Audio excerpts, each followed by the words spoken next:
Right. Well, I'm going to go ahead and launch our polling question for this morning or this afternoon, depending on where you're from, just to kind of get a better sense of where everyone is in their leadership journey, which will, of course, help our panel as we're going through the discussion today.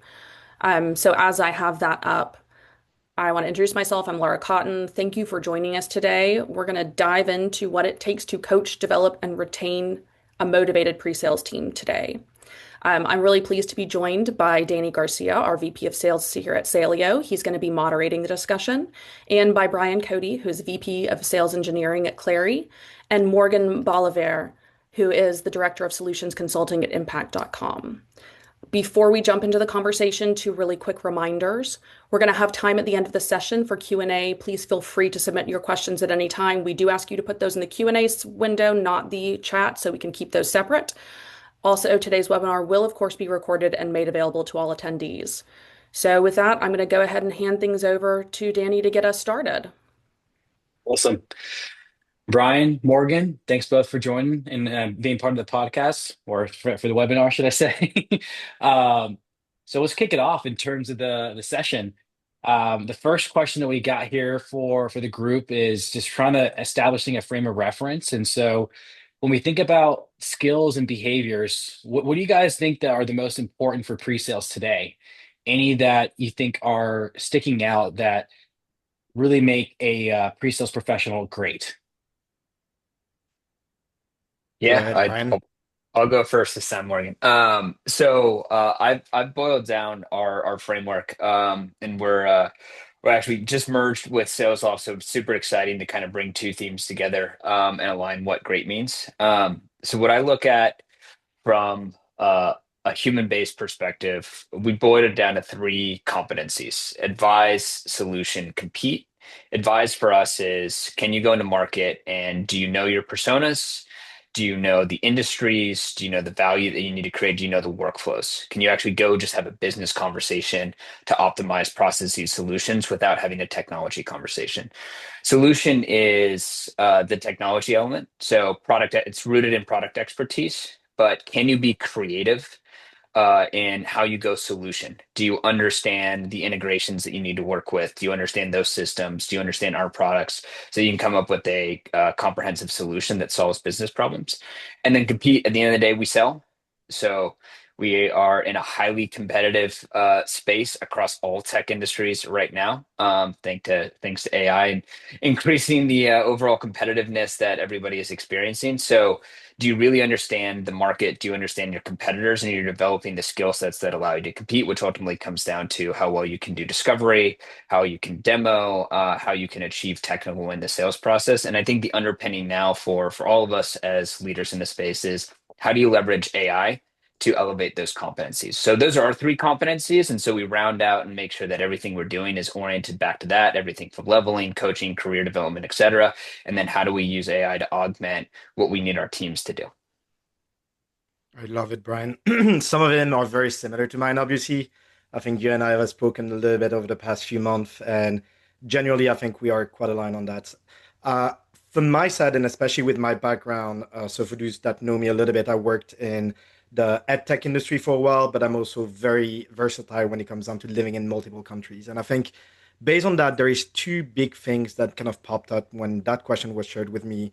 The first one that you mentioned as well, Brian, is curiosity. I think it's not just curiosity for the sake of it, but genuine curiosity. And you got to be curious about your customers, understanding what's happening in their world, what's happening within their tech ecosystem, within their industry, within their company, but also curious about the person that is behind the company that you're just trying to sell into.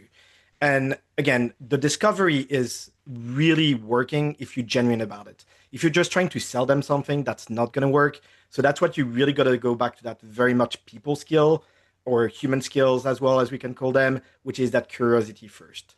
The second thing, which you kind of mentioned briefly as well, Brian, I think, in my opinion, is empathy.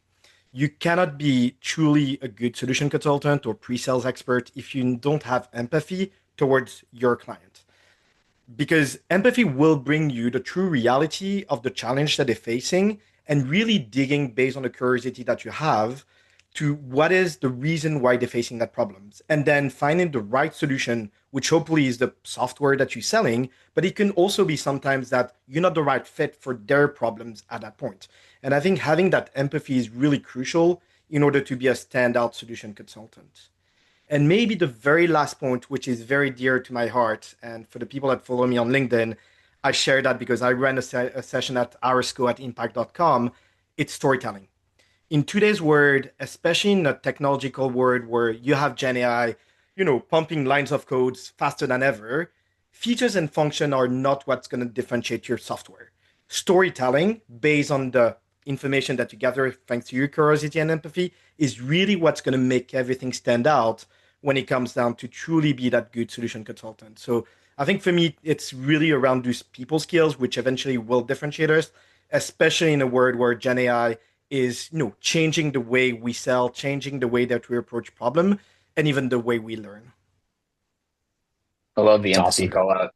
I tie that always back to persona. Like, do you really like we sell to salespeople, and so do you really know the IC roles that you service? Do you know what operations care about? Do you know the store, like the really strong win stories of the before and after states for some of your customers, and you can really get a good understanding of like what does it mean to be in these roles, and like personally, Agreed. what's the gain? So love the call out there, Morgan.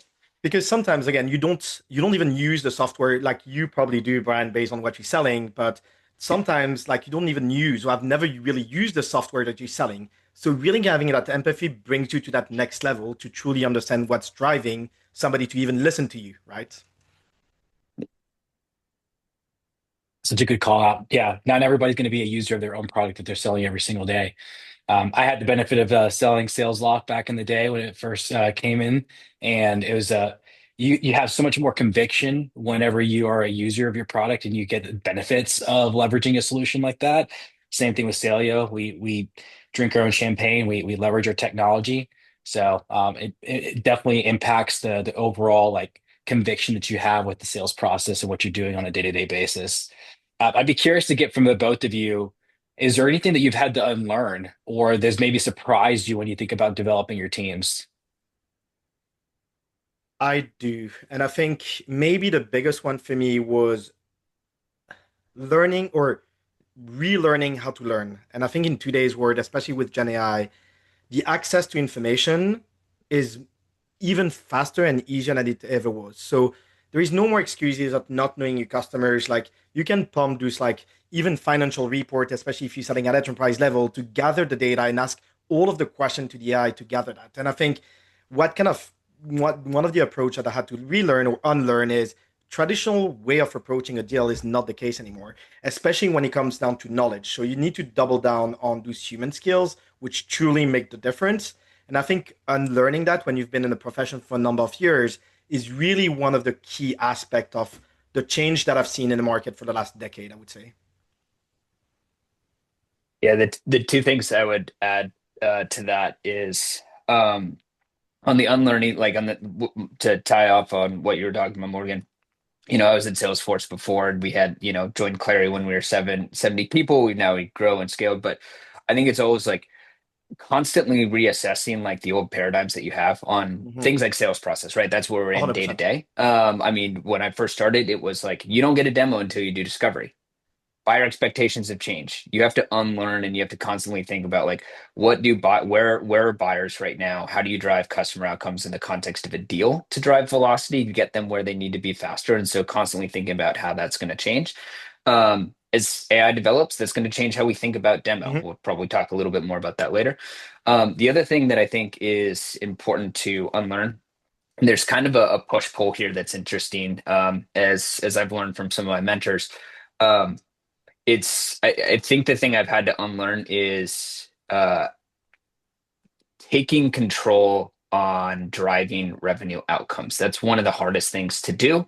I think a lot of times you see SE, like you get promoted in SE leadership typically because people respect your work as an IC. Mm-hmm. Cross-functionally, leadership recognizes it, and so you ultimately want to drive agency. I like agency throughout your organization. You want to put your people in the position so that they can go feel comfortable about failing, which makes them stronger over time. And how do you create that while continuing to drive revenue outcomes. So that's like, how do you actually support them in deals? Well, not jumping on call and be like, this is to an executive, I'm taking control of this. Because at the end of the day, like one of the things that is still true for leaders in our roles, owning an SE organization, is you still have to be the best at what you do. I think that's the expectation. So how do you not lose that while also driving agency throughout your organization so that you can really elevate others? Others can start to be stronger than you in certain areas, but you still set the bar and the expectation. So I still, there's that constant cycle of own learning where it's like, got to come in and support this way, but also got to figure out how to get this more broadly applicable to the rest of the SEs. Couldn't have said it better, Brian. Yeah, totally agree. I'm constantly having to check myself as well as a leader, is that you not everybody's going to do it the same way that you do it. And you got to give room and space for people to do it their own way and get the outcome, because you hired them for a reason. They're on the team for a reason. So you got to give them that opportunity to be able to do their thing.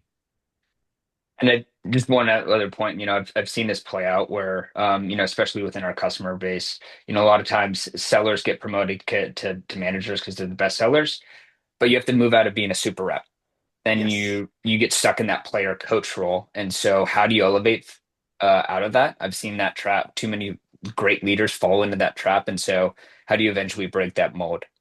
It's eventually a different role, right? The role of a leader is not anymore about doing the job, but actually managing people doing the job. And that's or leading people doing the job. And that's a very different approach to actually great leaders are not necessarily the best ICs and vice versa. Sometimes they are, but it's not always the case. And you got to have a number of those more human skills that makes the difference and really focus on making your team shine rather than shining yourself.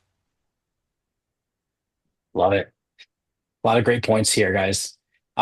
Let's switch into more of the coaching and development side of things. Are there specific structures or questions that you all ask that you incorporate into your regular one-on-ones to drive professional growth right now? So I'll start with one of the things I underappreciated as a leader. It took me about a year and a half to get there when I first took over the team, was actually putting together a really good tailored leveling guide. Mm-hmm. I didn't appreciate it. I didn't think it would help. I thought we were coaching well enough. I thought we were doing all the right things. But once we had that implemented, and running leveling conversations at least twice a year, and then quarterly check-ins at least, and incorporating those in your one-on-ones to make sure that you're developing people with the long term in mind, I think is incredibly important. Um, the other thing I would look at for how do you elevate beyond just deals, and I think this is probably most important for senior SEs plus. I think level one, level two, you're focusing on making sure that they can execute deals well, developing the right skill sets to go execute deals. But level three plus, what are the bigger impacts that you can make? So we've actually incorporated in that leveling, which is how are you elevating your role so that other SEs look up to you as a leader? Are you working on projects? Are you pushing out some of the latest and greatest demos? Are you doing side coaching with SEs, whether they're new SEs or you're a subject matter expert in different areas? So I think that's the level where I found like those shifts in the conversation of how are you going to make a bigger role. Um, and then I know we have a lot of leaders here who are coaching managers or who are managing managers. And so I think that the transition there is I always start my one-on-ones with team pulse checks. How are the people? Where are they at? Like personally, professionally, just where are they at? I think that's incredibly important just to get a good understanding of what you're doing. It always helps when you run skip levels, maybe every other quarter, anything else like that. Constantly helping them prioritize what are the main things that you're focused on. Are you spending 70% of your time on deals, not working on projects right now? How do we shift that back if we need to do things that help us scale? And then I think that one of the best questions that I learned from some of my mentors is what else? And be like, a lot of times you'll get silence and you just have to sit there. Just what else? And just wait. Exactly like what we would do in with our customers, right? Ask a question and let the silence sink in.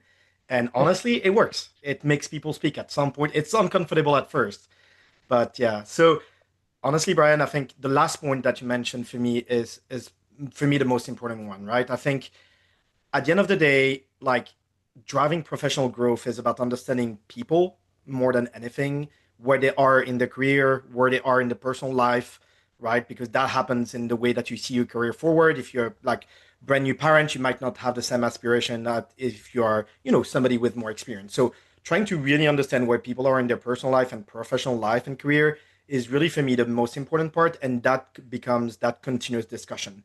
Don't wait for these annual check-ins or quarterly check-in to understand that growth and where they are, and also what passionate them, right? I think at the end of the day, we are just, as leaders, supporting team members to go to the next level, to the next role, to the next career move. And people will come and go in your team. And it's all about making sure that you help them get there. And honestly, the best leader that I have, I'm still in touch with them because they let me kind of wander around the different jobs, the different companies as well. And I still ask them for feedback about, I'm actually thinking about doing that. You were speaking about mentor just before, Brian. And I think those are the kind of truly the best kind of leaders that you can expect as well is people that help you grow in your career. And that's really by understanding that detail about where do you want to go, what passionates you, like what drives you in the morning. And maybe that's AI, maybe that's, efficiency, whatever that is. Or maybe that's something that has nothing to do with your current role, but you get exposed to it in a certain way, right? So everybody's slightly different. And from that, I think that continuous understanding of the people within your team is probably one of the most important part that you can get. Yeah. Such a great point. One of the I had a leader once tell me that we're just in the people business and we just happen to do it in the facet of being in a sales department. It's like at the end of the day, we're humans working with humans, and like you got to treat them as such. And everyone's different, right? Agreed. So you got to figure out what it is that makes them tick and how do you kind of get the best out of them every single day. So these are awesome points. Um, Morgan, I'd love to hear from you when you think about like specific interventions across the board, like feedback, call reviews, role playing, anything meaningful that has like impacted someone's performance. So I think we got to look at impacting performance of our team members in two different aspects or two different themes. The first one is getting somebody who's not necessarily performing as well as they should, versus also the other one would be actually how do you get somebody that is already quite good to still actually reach out for even better. The people that have been managed by me know that I love to pick on details when it comes down to that, even especially for the people that are good at what they do. It's about going from good to great, and there is always possibility to improve. So asking for that feedback and showing that's what I do as a leader myself. I keep asking for feedback about everything that I do, even though that I know that I'm doing something that is supposedly good enough. But I think that part is trying for people to make sure that experienced SEs or SE don't really need that much feedback, or they do, but on very specific things. So telling an experienced SE like, okay, great, you've done an amazing demo, you've managed that deal very well, great. There is probably a number of details that you can pick on, which makes them go from good to great. And I think that's really a big detail is spending the time to go deep in the deal for your more senior SEs to kind of understanding what's happening and how can you help them, achieve that next level of excellence, which sometimes is complicated to get, right? Some SEs can be really good, but then in order to get to that next level, they need to go into that details aspect. And for people that have maybe having average performance or not performing as well as they should, based on the capacities and skills that they have, I think it's the most important part is again that genuine empathy, trying to understand what's not working and why it's not working. Because at the end of the day, that feedback you can give as much feedback, you can do as many call reviews and role plays and whatever you want. The most important part is that moment for somebody that is performing on an average basis to understand why that is, and it's up to them to decide can they go to the next level. And I think so for me, it's more about connecting to that human aspect and actually trying to unlock that part. And I've done that with multiple people within my teams over the years, which is asking the again coming back to what we do best, asking question, why is it not working, right? Every SCs and every SC leaders are great at asking question. So going deep into the why of things and coming back to what Brian was telling before as well, asking those what else do you think that is not working, what else can you do that you haven't done before in order to reach that level of performance, are usually some of the things and intervention that I've seen happening a lot. And it's just at that moment, just spending quality time with those SEs to kind of get them to the next level of performance. Um, we just came back from our sales kickoff, and the keynote speaker on Sunday or Friday was Sir Ben Hunt Davis. He is British Olympian gold medal winner for rowing. One of the things he talked about, and I'm starting to incorporate this in how we think about this next year for the combined company. He talked about performance versus results. A lot of times as leaders, we blend those two things. Performance is how many deals did you win? What were your win rates? Competitive win rate, whatever they might be.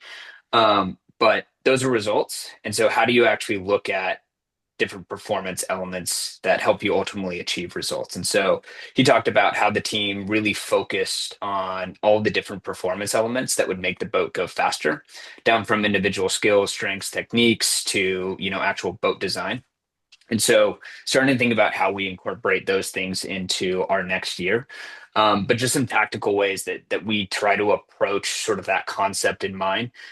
First thing that I think is incredibly important, and we do this from our hiring off the bat, we ask for self-feedback. In the final presentation, when somebody gives a demo, we always end the call with, what's your self-feedback?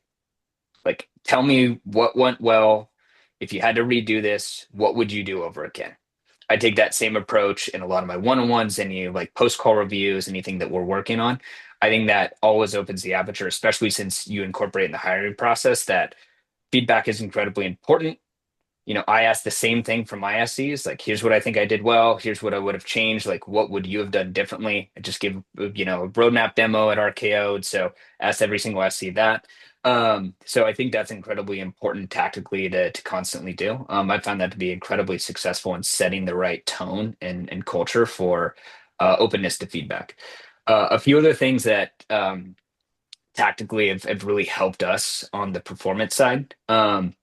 Call reviews, role plays. I think they're a little outdated. I mean, you could go through call reviews; they're super helpful to get up to speed. But one of the things I've found, Salesforce was instrumental in driving this for me. We brought it over to Clari and Sales Office is dry runs.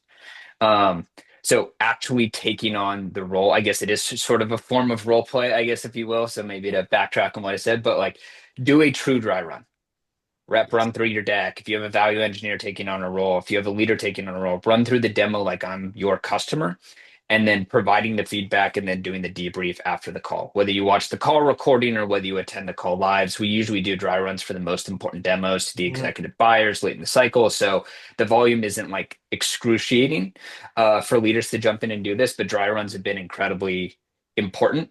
I mean, you think about any industry, any entertainment industry, sports, performance, like they practice constantly before they actually go play. They have different schemes for different teams. They go practice those and then they actually go execute those. And then they have on Monday, if you think about the end of they're watching films. So I think that same approach really helps and you get people out of the fake situation and into what's really important for these customers. Simple questions that I'll ask SEs and sales reps too is like, give me your 60-second pitch on the executive POV that you have for this business. It has to be value oriented.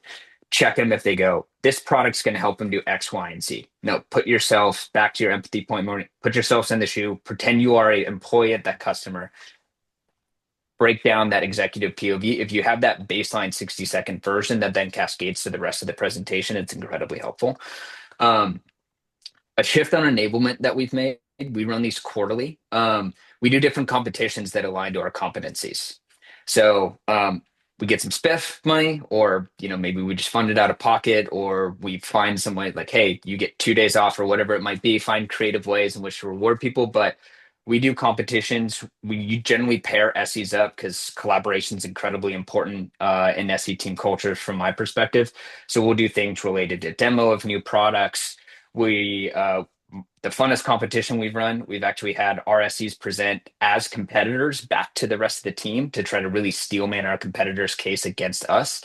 And then also doing like competitions around like, hey, go build an application with AI or go build some new AI, product that we have inside of here to try to build some of their skills that will ultimately help them go solution and have the right conversations with their customers. The competitions really align to the enablement that we want to do.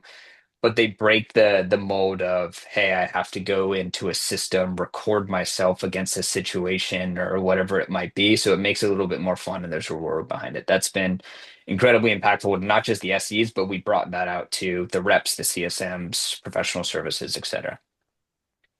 I want to just add a sentence on the practice thing.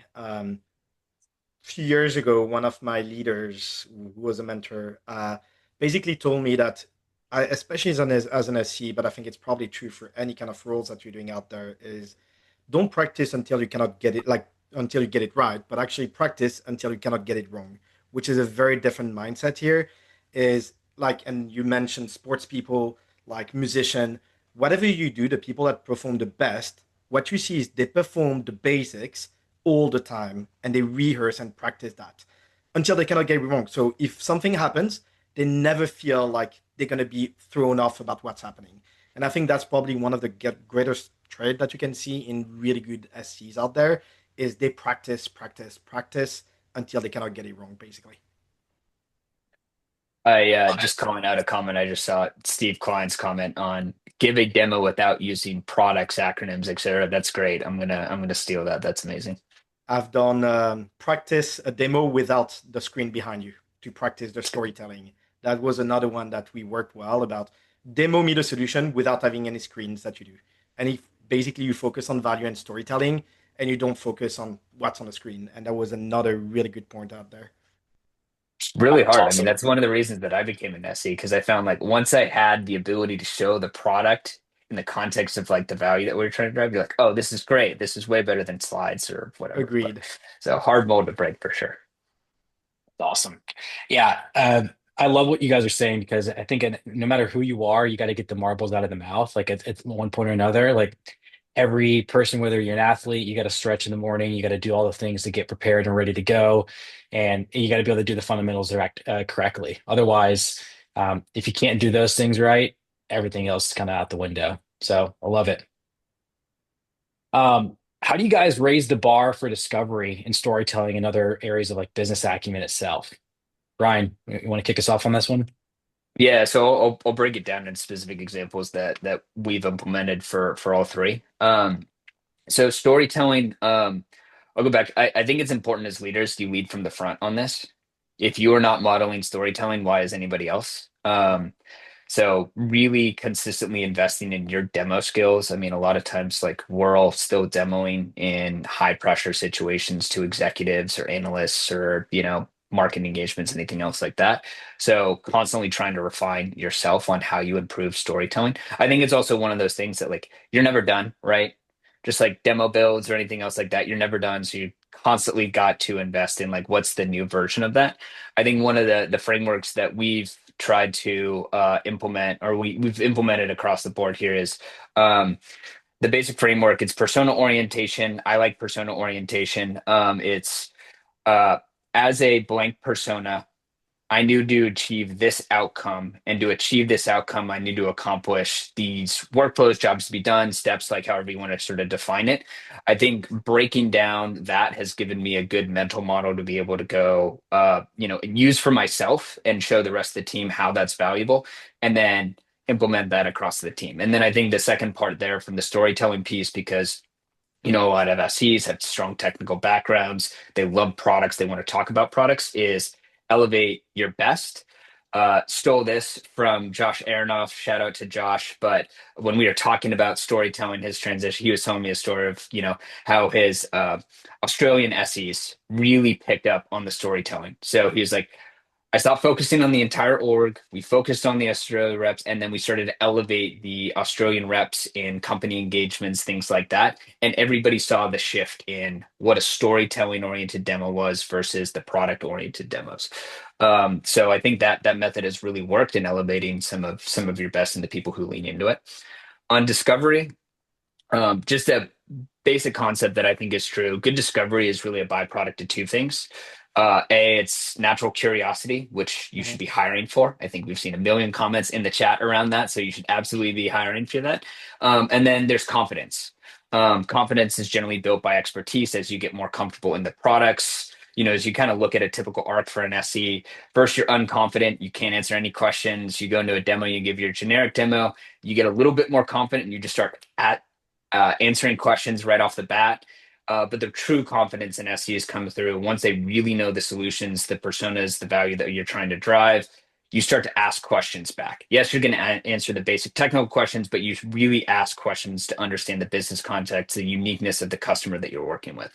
So trying to drive that. And I think I'm a big fan of discovery frameworks rather than a 5-page doc of all the discovery questions that you can have. That could be helpful from an onboarding perspective, but how do you apply the right frameworks? I was trained on Sandler at Salesforce to really kind of go through the 3 levels and ultimately try to get to the personal pain. But really emphasizing the different frameworks. I think one of the hacks that I've found to be incredibly successful that you can apply the frameworks to is reverse demos for the personas that you serve. Can you just get time with a rep, engineer, HR professional, anybody else like that, and be like, hey, just help me understand how you navigate this workflow today, and have some of those framework style questions or areas or outcomes you're trying to get to. Make it really easy, because then you see a day in the life that you can then marry into, your next demo, your business value case, whatever it might be. On business acumen, I'm just going to kind of repeat some things that I said. Enablement style competitions. So we'll do enablement style competitions based off of different personas, different market use cases, different vertical use cases that we're trying to grow into. And then really, Morgan, the empathy on the personas and really rounding that out to understand what they're trying to do. Last thing I think is incredibly important here to raise the bar across the board is, developing a strong all hands.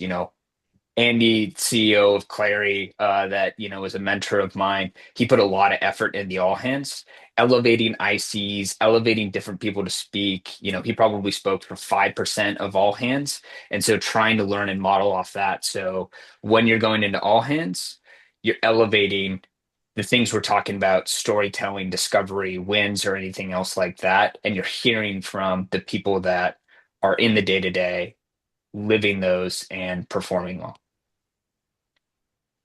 Um, I think one of the things that we've done at impact.com, especially for the discovery part, is work on account plan using an AI agent to kind of help on that, extracting the information and extracting actually the important information out of anything that is available for us today. Because the more you understand your client, the more the question that you ask are going to be pertinent, right? They're going to be spot on based on everything that's available to you. Buyers are more educated than ever. So now it's all about us educating ourselves even more.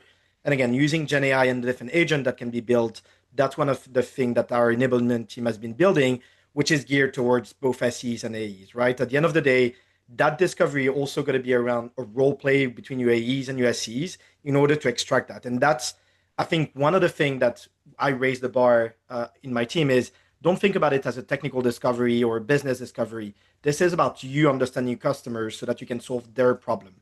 And the problem can be technical, can be business oriented, and that's where we keep adding value into it. But that's an overall discovery. So that's where, for example, all of my SCs are part of the discovery call and the diag call of our account executive, especially in enterprise, where we can capture that and look at it from a overview rather than, oh, let me discover the technical pain and the business pain, but rather let's discover what is our client actually going through. So I think that's one of the things that I've raised the bar with my team. On the storytelling part, I think that's the big thing that you mentioned, Brian.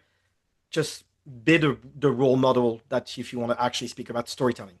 That's the easiest one that you can leverage and do in your day-to-day job. If you are able to truly tell story to solve problems, and even like I was speaking at SCO about it a few months back in Atlanta as well, and we were speaking about the importance of storytelling. And our theme was all in, and all of my slides and all of my stories were around poker and like playing cards and so on. And the reality behind it was people understand that and they remember that. People remember stories. So be that role model about trying to tell the stories whenever you can, even in the one-to-ones that you have, be that role model about storytelling. And I think at the end of the day, business acumen is something that you can get trained on. And honestly, there is a number of great people out there that are producing amazing type of content. I can look at the Presales Collective, some of the thought leadership that has been created by a number of individuals out there. go and search for it. One of the things that I try to raise the bar on with my team is keep sharing this event with your team, keep adding, be that catalyst of information because there's so much things available out there. Kind of navigate through the noise and share things that are actually going to make your team succeed. Not every enablement is going to be internal, and there is a number of things out there, podcasts, videos, and even PDF that exist that are really powerful. And at the end of the day, it's about the people, ingesting that information and knowledge and applying it in the real world. Going back to your point on discovery, we love Notebook LM here. Yeah, I wish it was a little bit more powerful from integration perspective, but it's incredible workspace. We built our entire discovery output framework. So we run a process called solution fit, where ultimately the SE scores a deal red, yellow, or green. It's based off of value and it's based off of technical fit, and it's really looking at the long tail of, is this going to be a good customer for us 1, 2, 3 years, down the line, based on what we know in pre-sales. And so that's actually really helped the SEs, I think, help focus on the conversation, because all we're doing is importing all of our transcripts against the framework, all of our customer assets that we get from them. And then it's giving them the updated score of, hey, value's still yellow. It's a good indicator of like, hey, we really need to strengthen our value case here. We spent more time on technical, which is maybe green right now. So the outputs and kind of that visual in Notebook LM really help them get back on, okay, what should I focus on? What do I need to know? And then you drive the right things and they're going to go ask the right questions. couldn't agree more. Awesome. I love the nuggets we're sharing here. When it comes to like feedback and resilience, Morgan, I'll kick this one over to you. How do you focus on delivering some hard feedback in a way that builds trust with the team? It's probably the hardest skills as a manager. I think if you are good at Sure delivering this is. hard feedback, this is where you actually become somebody that gets respected and not just, another manager that won't be remembered in their career. Um, I think the first thing that you need to understand is why that hard feedback needs to be given. Again, performance, lack of performance is not always coming from the same place, right? Something personal can happen, something, professional can happen. There can be a misunderstanding. Sometimes it can be just a one-off that sometimes happens. So trying to understand where the feedback comes from and why that feedback needs to be given is probably got to be the first thing that you got to do as a manager or leader. The second thing is you got to be genuine about it. It's not about putting the other person down, right? The reality being any feedback being given is about the other person being better at the job eventually, right? It's not about telling them off, oh, you've done a bad job. Is, well, what can you do to get to that next level? What can you do to actually correct that behavior? And again, that comes back, in my opinion, and one of the things I do a lot is around questioning, understanding why do they feel the same way. Are they actually on the same page as you are as a leader of why it's not working? Maybe there is an aspect of, it's not about finding excuses, but keep asking, why do you feel this way? Like going back to the why, right? Which is one of the big things that we do in pre-sales. Really trying to gather that part, I think, is probably one of the big thing. And then taking the time. Feedback needs to be like you mentioned, taking a break, Ryan, before, like taking a 1 minute pause when you actually give a hard feedback. It's not easy. And the person that's receiving it, if we put ourselves in one of the first things that I mentioned, the empathy part, it's not easy to receive hard feedback. So take a moment to let that sink in and then ask them like, how do you want to go next? Like we can go deeper and I can go about the different things. We can take a break and come back to it. I think at the end of the day, the hard feedback is about the other person rather than you, so that they progress within your organization and have a better impact. So those are some of the things that I've been, doing. I've approached it a lot around that servant leadership that has been mentioned. And I think that's a big thing that I've been, proving right. And I've managed to put people on PIP and they've actually managed to take that over. And I was like, this is great because there was that realization. And I truly approach it as, I want you to stay.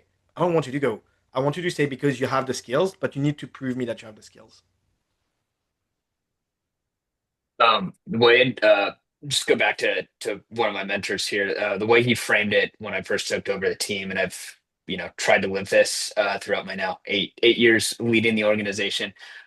He framed it as, you have a moral obligation to improving the careers of your people.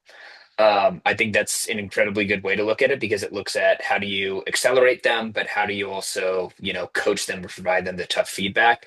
they'll ultimately be blockers, in their next promotion, in their next deal, or, belong down the road from where they're trying to go. So I always, just going back to one of the things I said earlier, I always start with self-feedback. As stated earlier, like we started from the interview process, but hey, what did you like about it? What would you have done different? Always start with that. Constantly just trying to drive that so that you create the right mindset going into any conversation, that they're open to feedback. They're not always going to be open for feedback. So Morgan, I like, what you said, which is like give them a pause or maybe even give them an out where it's like, hey, do you want to come back? Do you want to go, do you want to have like think about this and have a feedback session tomorrow and being okay with that. So they're in the right mindset to hear the feedback. As you go through the feedback, asking them, trying to ask them questions, how do you do different? I think it's also important to have like perspective of like, hey, here's what, I think you could have done better. I always, I always try to say like, and I know this is maybe not the best approach, but like I've struggled with certain things in my career, so I try to help SEs like empathize with SEs by going like I struggle with this in this part of my career. Like I know I still am trying to get better at asking good questions in the middle of my demo. So for me, I have to write those down in my preparation before time. Otherwise, I go back to my normal like, hey, how do you think this? All the bad questions that an SE can ask. So I think the last part. Is how do you action the feedback for them? I think Steve in the chat posted, hey, what's, asking the SEs like, or, your team, like, what's your action plan coming from this? Mhm. I think that's a good place to start, but I think it's also important to have some perspective on, hey, here's a podcast, here's, who I've learned from, here's a demo or, hey, maybe go work on this before your next big demo, having an action plan so they can start to put that in place and they don't get stuck in an action and the feedback actually doesn't land. Yeah. Brian, one of the things that you said that I really resonate with and something that I always try and pull out of my playbook as well is give a human story around like where I sucked at doing something. It's like there's nothing better of like, oh, you struggle with this too. It's like, yeah, and I was able to overcome it. And here's what I did to take those steps and get on the other side of it. I think it's at the end of the day, again, what we said earlier, it's people and you're trying to help them get over the hump that they're trying to work through. And so those things go a long way. And Morgan, you touched on just the idea of just being empathetic with the situation and asking what their feedback is. One of the things that I always try and think about as well is like not always giving a drive-by feedback. It may not be the right moment, or maybe I haven't thought Agreed. through the feedback in clear form as to how I want to deliver it. And so I'm always conscious of like, I need to take a moment to make sure that I can deliver the feedback clearly. Otherwise, it can not land and then it erodes all trust as well. So Mhm. all really, really great points. I think on that one, I think one of my failings as an early manager, I wanted to be perfect in my feedback, so I would wait too long. And so now what I do with SE, with even when I call like reps or anybody that's not part of my org, I'll call me like I have feedback. I'm not going to worry about delivering it perfectly, but I think it's better that I share it with you now while it's fresh. Um, and being okay with not articulating it perfectly and kind of level setting with them that like I'd rather get this to you now. I think it'll be more beneficial than not. Had some tough conversations that way, but have ultimately turned into stronger relationships, stronger performance from the team. Timing is key eventually. Like some people like it to Yeah. get directly, like straight after it happens. Like I've had reps that were like, oh, that went like really like a shit moment together. Let's debrief right now. And some people need to digest and think about it. So I think it comes back to being human, trying to understand how the other person actually takes it for good and more, harsh feedback. You truly need to actually adapt it a little bit towards who's in front of you. And also your personal style, I think. 100%. I love it. How do you guys look and proactively watch out for signs of burnout and any action that you take to that have actually helped? It's always a tough one. Mm, As we all know, the peaks and valleys of SE. I think most people are generally hitting capacity more than they were, 10 years ago. But, I think a lot of times you'd have SEs who are working four big deals at once, and you would have, another SE that might be, hey, they just closed all their deals, reps are resetting their pipeline. And so how do you smooth some of that stuff out? But I always start with the observable behavior. Mhm. Not asking SEs for like, hey, how's your bandwidth, how's your capacity? But we live in a world where it's easy to automate activity tracking. So one of the things I look at is like, what's the historical average for number of customer-facing meetings per week, and how does that correlate to what SEs have told me in the past of like, when am I at high capacity or you're not? Cross-referencing that against like deal volume and the size of deal volume. I think they're, just looking at the observable behavior without having to ask is really important. And then on the, how do you help them? How do you help them out to get through the burnout moments? I think, two thoughts from my approach is one, how do you lean in with them? How do you help them improve their overall performance and execute? Because I think a lot of times when you're getting close to burnout, you're worried about probably some of the big demos you have or a big meeting that you have to go do a technical architecture review. So can you help with that, either in the design, the framing, anything else to make them feel a little bit more comfortable so that they're not operating solo and, just constantly in their head thinking about like, do I want to frame it this way, or how am I like I'm stuck in demo prep type of a thing. I think the other thing that's an advantage of the SE teams, typically through like comp plans and just the mindset that SEs have is creating a collaborative culture. So one of the things we try to encourage here through both the mindset and the comp plan is tapping another SE to be a secondary Mhm. SE on a deal.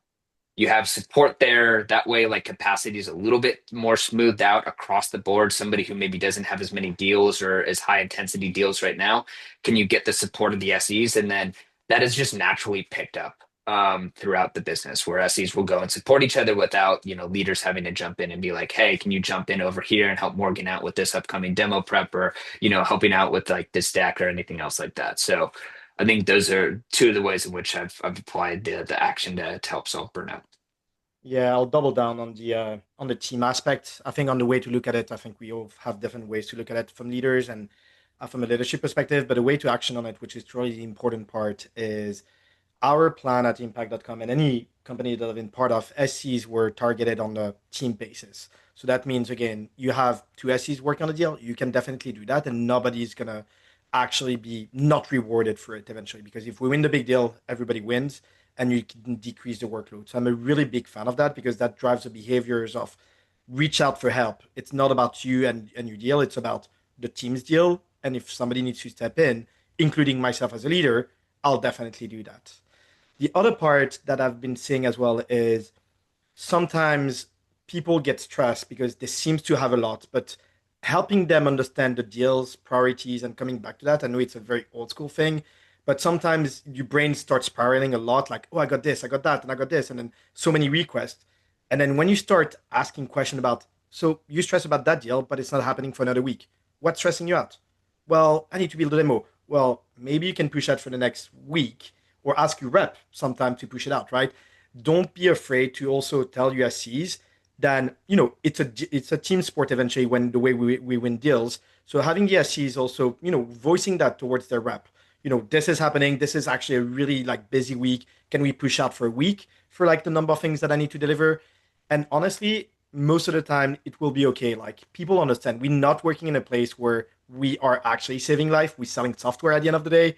So except if you're selling medical software, that might be a different story. But eventually you can push out a number of things smartly, obviously, and making sure that you help your team understand priorities. Like I've had that at one point with one of my team members who came to me on a Friday and is like, I got so many things happening and I don't know how to do everything. And we're like, cool, breathe for a second, tell me what's happening, explain me the deals, and then let's sort them out in terms of importance based on obviously the amount of AR that they represent, in terms of where they are in the sales cycle. We know that sometimes, prospect request everything at the beginning of the sales cycle. And like, well, we can push that out a little bit later. And I think teaching people, I saw somebody like I think it was Steve, like we yes, SCs and SE are actually pleaser, but teaching them how to say no and stand for themselves is also a great way to prevent that burnout ahead of time. One of the other things, and I know it's hard to always do this. We just did for our organizational alignment, align most SCs to the RVP level rather than to Same. individual reps. The one of the things we're looking to accomplish there is, hey, look at the RVP number. Your goal is to help this RVP hit their target and align with the RVP, create a strong relationship with the RVP on where is your capacity best being used? And go to them with like an open mind of like, hey, I'm observing these behaviors and I'm spending my time doing these things. Is this the best way for me to spend my time for us to hit your number? Super powerful. An RVP will always direct them in the put them in the right direction. Agreed. It's awesome. Switching gears a little bit, how do you think about Brian from a plateaued pre-sales professional? How do you help them break through a situation like that? Anything that you can share with the audience? Um, I always, a plateau, like I always have the framing of how do I help this person build their story for the next career move, Agreed. whether that's internal promotion, whether that's external or anything like that. But I think that type of framing kind of aligns to like the moral obligation, framing from earlier. But I think once you put somebody, once you have yourself in that mindset, it can kind of really help you get creative in how you think about somebody who's plateauing.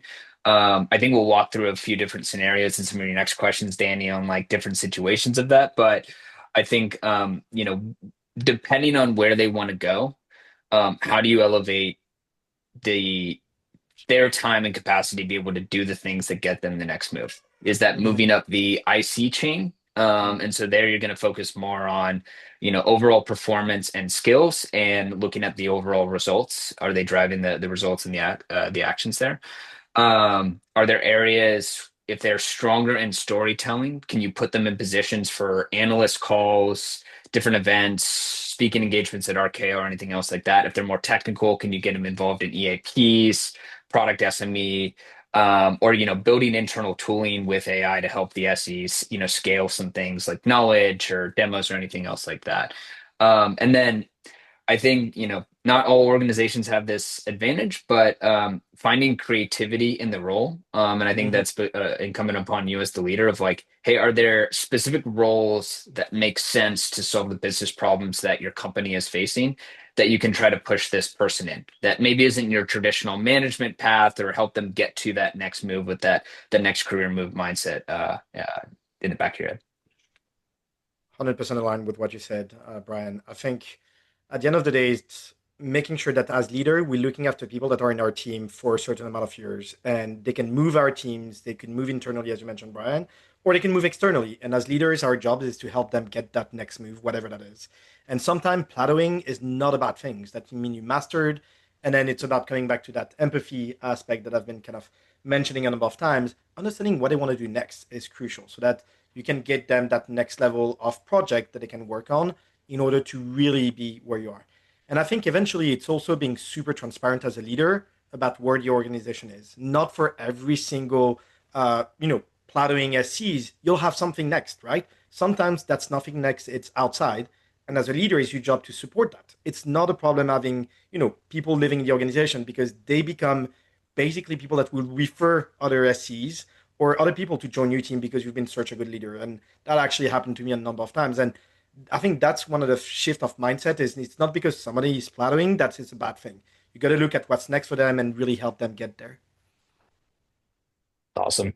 And on the inverse of that, when you think about like high performers, how do you create growth opportunities for them, especially in like when promotions or management roles are like potentially limited within an organization? It's extra exposure. I think, as Brian mentioned earlier today, is like understanding what's driving them. Is it more the storytelling and being in front of like the rest of the organization to actually raise their internal image or external image? It's about understanding if they are more towards going towards product.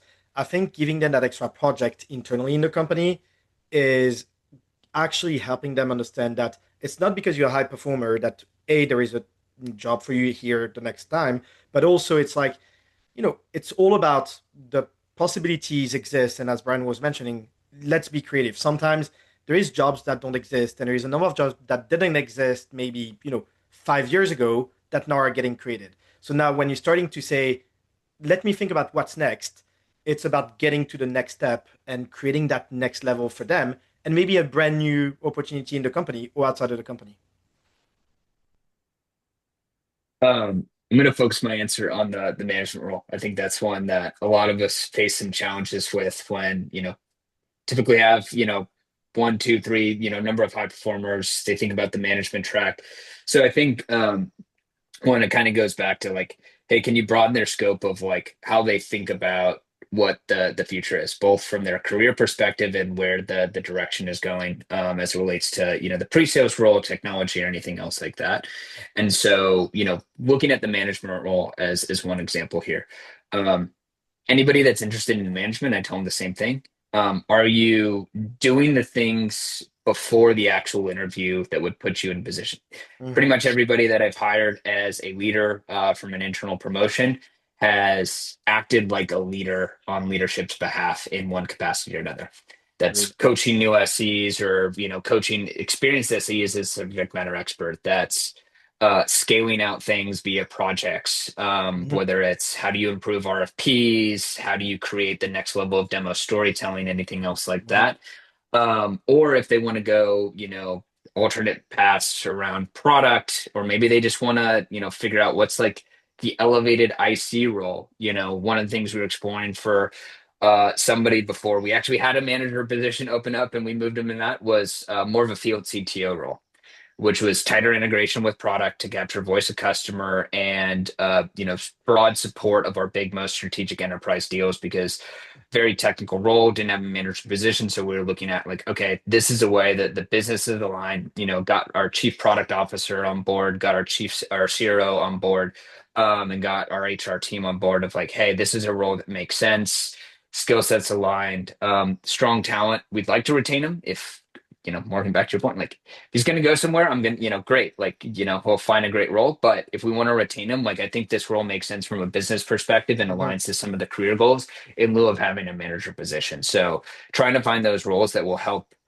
the overall business impact of the organization, when you have the opportunities to do so, and you have to go the right way about it, where for us it was CRO, CPO, and making sure that HR is aligned with like the proper job scope, and we can go look at the market and see like, hey, what's the compensation for this role, this other thing. So making sure that you're checking all the boxes across the board there to find a good role for them. I love it. Yeah. One of the first things that I always ask somebody that wants to get into a leadership role is why, and just understand that they have the right intentions for jumping into that. Because at the end of the day, you're not the one getting the shout outs or the praise for doing the good work. You're living in the shadows and elevating other people. And so it's one of those things like if they got to have the right intentions for it. So I love what you guys have been saying. Um, we're coming up on time here. I think maybe we jump into one or two of the Q&A questions. And I'll just read one off the bat and we can do a quick popcorn style before we run out. A question from Joe was, what role does industry vertical specialization play in that empathy and understanding? I would argue that it's helpful that you can overdo it. Brian, I think we can both experience in that in your days of selling CRM into both industry verticals. Yeah, I think when you have, obviously dedicated industry verticals and established industry verticals, it's a little bit easier because, you have folks, dedicated to those areas. Like I was in financial services at Salesforce. We had, healthcare, we had the core, which, had a few more industries to focus on, but I think it's a little bit easier there. I think when it comes down to the empathy of that, it's going to require a team effort from the company. Hmm. If you're expanding your ICP and you have an idea of like, hey, we're getting into med device or manufacturing or financial services or whatever, like it is going to take a company effort there to make sure that you do the right work. And then how do you find the right person with the right profile who is going to be uncomfortable and in something that is very ambiguous and is going to be comfortable building something from scratch? If you can find somebody who has practitioner experience in those industries, great, that's awesome. But you want somebody who's just going to go build from scratch. I think is one of the biggest things there, and do the right research and in coordination with the team. Cool.